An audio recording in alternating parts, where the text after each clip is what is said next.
예수를 본받아 197번째 시간입니다.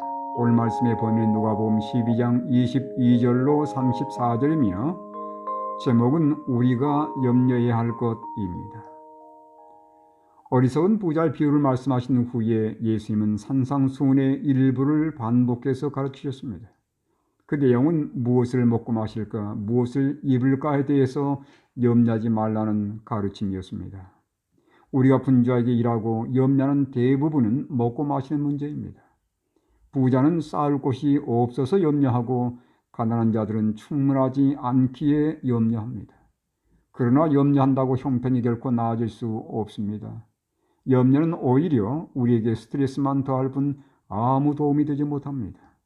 예수님은 심지도 않고 거두지도 않지만 하나님이 기르시는 까마귀를 생각하라고 예를 들으셨고, 이어서 실도 만들지 않고 짜지도 않지만 아름다운 색깔을 입고 있는 백화발을 생각하여 보라고 예를 들었습니다.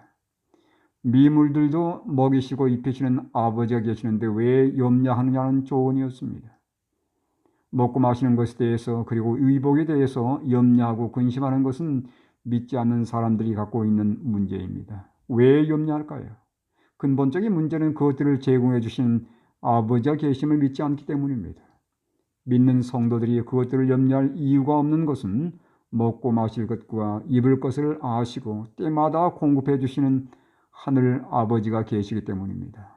그러니 하늘 아버지를 믿는 것은 얼마나 큰 특권입니까? 따라서 믿는 성도들이 염려하며 구해야 할 첫째 되는 것은 무엇일까요? 아버지를 내 안에 영접하는 문제입니다. 믿음으로 내 안에 하늘 아버지를 영접하게 될 때에 내 안에 은혜의 왕국이 건설되고 아버지는 자녀들의 모든 필요를 알고서 때마다 공급해 주실 것입니다. 따라서 우리가 염려할 것은 단 한 가지밖에 없습니다. 그분이 내 안에 왕으로서 또는 아버지로서 거주하시는가 하는 것입니다.